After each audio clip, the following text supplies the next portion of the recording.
ang mga kwentong amazing ng kuwebang kakaiba. Wow, corals formation. O pa nga, parang nasa dagat, no?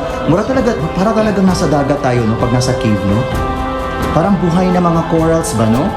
Pasukin natin ang unforgettable Crystal Cave. Wow, corals formation. O pa nga, parang nasa dagat, no? Para talagang nasa dagat tayo, no? Pag nasa cave, no?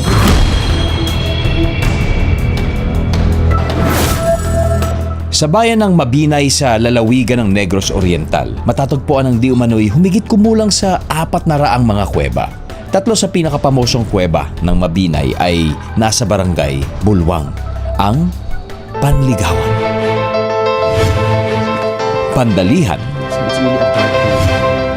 at ang Crystal Cave.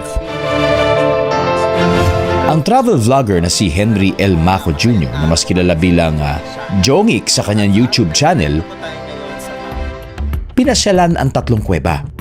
Inuna niya ang dome-shaped na Panligawan Cave na may habang 143 meters. Bakit nga ba ito tinawag na Panligawan Cave? Base sa story story about sa mga Aita tribes, dito nila ginagawa ang kanilang courtship.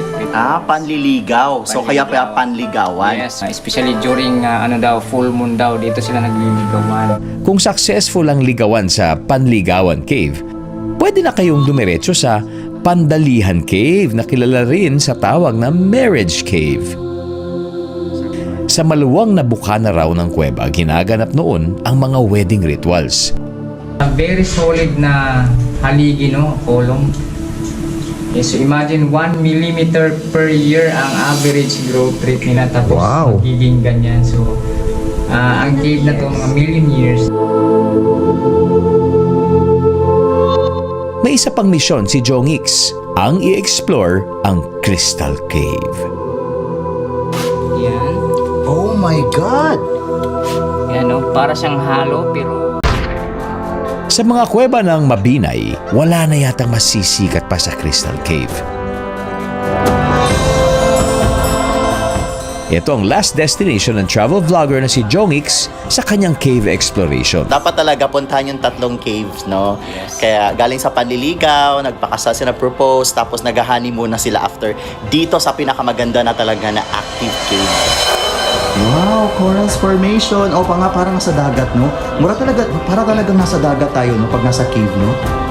Parang buhay na mga corals ba, no? pakita ko lang ang crystal. Yan. Oh my God! Yan, no? Para siyang halo, pero Oo nga, solid guys. yan. Kaya pala siya tinatawag na Crystal Cave. Guys, so na-amaze talaga ako dito sa loob ng cave. It's my first time to be inside a cave like this one, guys. Kung gusto nating abutan pa sila ng mga susunod na henerasyon, patuloy nating protektahan at alagaan ang likhang ito ni Inang Kalikasan.